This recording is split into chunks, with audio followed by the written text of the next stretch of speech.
What's up guys, this is Massey. Welcome to another video. In this video I want to show you two different examples, and instead of finding the derivative using the quotient rule, I want to show you how to do it in terms of chain rule.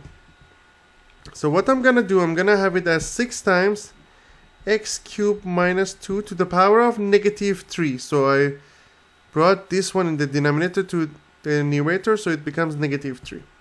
So f prime, when you have u to the power of n, when you find out derivative, it's going to be n times u to the power of n minus 1 times u prime. So it's going to be 6 times x cubed minus 2 to the power of negative 4 times derivative of x cubed minus 2, which is 3x squared. So when you multiply, it's going to be 18x squared times x cubed minus 2 to the power of negative 4. Which will be 18x squared divided by x cubed minus 2 to the power of positive 4.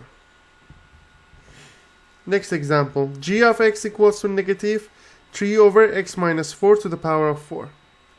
We do the same thing. It's going to be negative 3 x minus 4 to the power of negative 4.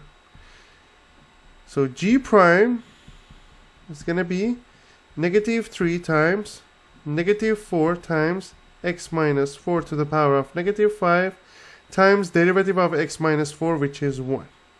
So that's going to be 12 times x minus 4 to the power of negative 5, which will be 12 divided by x minus 4 to the power of positive 5.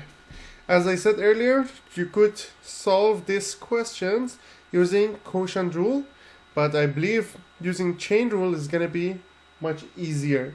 So that's why I move this in numerator, from denominator to numerator to use chain rule differentiation. I hope you enjoyed this video. Please leave me a comment if you have any question. Please don't forget to subscribe this channel. You can have access to many other videos regarding differentiation, integration, chemistry, and physics.